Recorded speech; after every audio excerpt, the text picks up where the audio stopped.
제가 지금 팀원이 단독 테스트를 해보려고 GS25를 갔다 왔거든요. 알바하시는 분한테 제가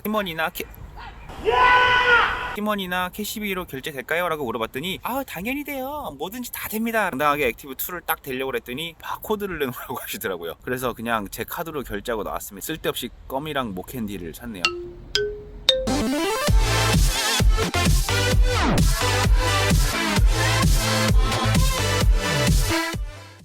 안녕하세요, 동호바빠입니다. 이전 영상에서 여러분께 액티브2 LTE를 구매한 사실을 말씀드리고 궁금한 사항에 대해서 댓글로 남겨주시면 제가 그걸 답변을 드린다고 했었어요. 댓글을 달아주신 분들한테는 먼저 결과를 알려드렸고요. 모든 분들과 이 내용들을 공유하기 위해서 이렇게 영상을 준비했습니다. 총 7가지를 준비를 했고요. 블루투스랑도 관계가 있을 수 있지만 LTE 모듈에 좀 더 치중돼서 관계 있는 것들을 준비했습니다. 액티브2 LTE 버전을 광고를 할 때 이런 얘기가 있었어요. 16개국 언어를 번역할 수 있는 앱이 있다. 이 워치를 통해서 외국인과 대화를 할 때 간단한 대화 정도는 바로바로 통역이 될 거라고 생각을 했거든요. How old are you? 당신은 몇 살입니까? What kind of food do you like? 어떤 음식을 좋아하세요? I'm so sorry but I love you. What can I do for you? 내가 당신을 위해 I'm so glad to hear that. I'm so glad to 정말 hear 기뻐요. that. How many times do you eat out a month? How many times do you 한 eat out 달에 a 몇 번 month? 외식하니? 하지만 이 번역 어플은 상황에 따라서 좀 극명한 차이를 많이 보였어요. 예를 들어서 인터넷이 잘 되는 곳에서는 잘 인식도 되는 것 같기도 하고 번역도 잘 됩니다. 하지만 인터넷이 좀 잘 안 터져서 불안정한 상태, LTE가 연결이 좀 잘 안 되는 상태, 이런 상태에서는요, 제가 이 개발자가 아니기 때문에 어떤 방식으로 처리가 되길래 이런 현상이 나타나는지는 모르겠지만 그런 상황에서는요, 인식률이 거의 바닥 수준입니다. 아예 인식이 안 된다고 봐야 돼요. 이거를 해외에 나갔을 때 인터넷 환경이 좋지 않으면 번역 자체가 무의미할 수도 있습니다. 원만하게 잘 되는 경우에는 가능하겠죠. 하지만 해외 나갔을 때 기억해보면은 그런 환경이 많지 않았어요.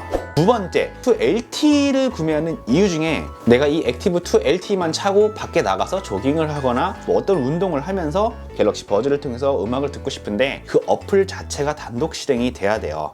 주로 우리가 생각할 수 있는 음악 어플들이 이런 것들 있죠. 유튜브 뮤직, 지니 뮤직, 멜론.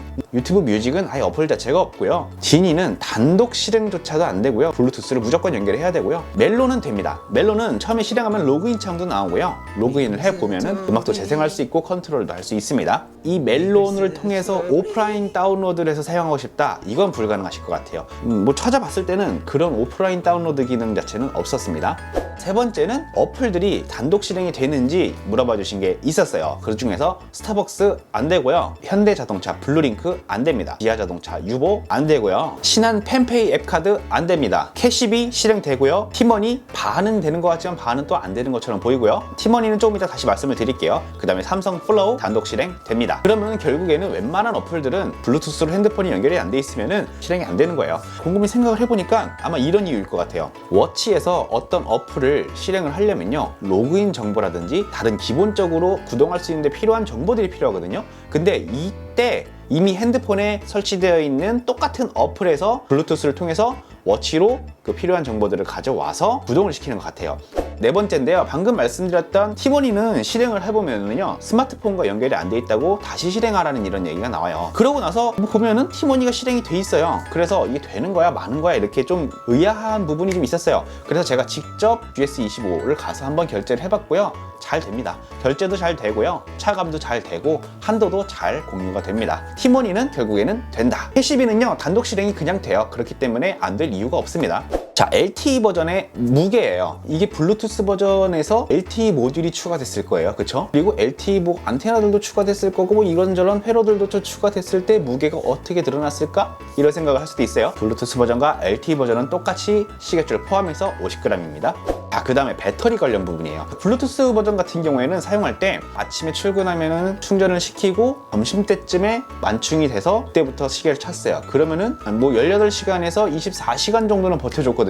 심박수도 항시 측정이었고 블루투스 블루투스는 당연히 켜져 있었고 와이파이도 켜져 있었고 NFC도 켜져 있었고요. GPS 켜져 있었고 다 켜놓고 다녔어요. 그런데 이 LTE 버전은 똑같이 설정을 하고 LTE 모듈로 동작하도록 해놓고서는 봤을 때 뭐 간단한 기능들을 몇 가지 그냥 실어한 거 말고는 평소와 똑같이 사용을 했는데도 불구하고요. 12시간 만에 배터리가 방전이 됐습니다.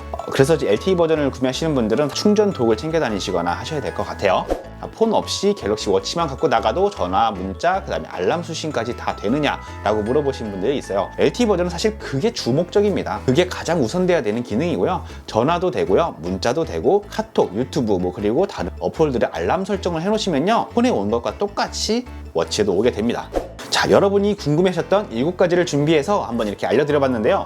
LTE 모델과 블루투스 모델을 고민하신 분들께 조금이라도 도움이 되셨는지 모르겠어요. LTE 버전을 그냥 구매하셔서 블루투스 모드로 사용을 하면은 기존 블루투스 모델과 다를 거 없어요. 여러분께 추천드리고 싶은 거는요, 블루투스 버전을 구매하실 때는 어떤 삼성 공홈이라든지 인터넷 쇼핑몰 아니면 오프라인 매장에서 구매를 하시게 되는데 40만 원에서 44만 원 사이로 가격이 형성되어 있는 걸로 알고 있는데 이 돈을 주고 구매를 하셔야 돼요. 하지만 약정 같은 게 없죠, 그렇죠? 그러나 LTE 버전 같은 경우에는요, 그냥 사면 49만 9천 원으로 기존 블루투스 모델보다 초일고가가 조금 더 비싸요. 그렇기 때문에 그냥 사시는 건 어렵고 공시 지원이라든지 선택 약정을 통해서 요금 할인을 받으셔야 돼요. 이렇게 되면은 LG U 플러스 같은 경우에는 26만 원이면은 구매를 할 수 있지만 약정이 걸린다는 게 가장 문제거든요. 여러분이 블루투스 버전과 LTE 버전을 고민하실 때는 이 모델 자체를 가지고 비교하시는 것보다는 구매 수단 또는 방법에 대해서 고민을 하시는 게 더 옳다고 생각이 됩니다. 자, 오늘 준비한 영상은 여기까지고요. 앞으로도 더 좋은 영상으로 찾아뵐 수 있도록 노력하겠습니다. 안녕히 계세요.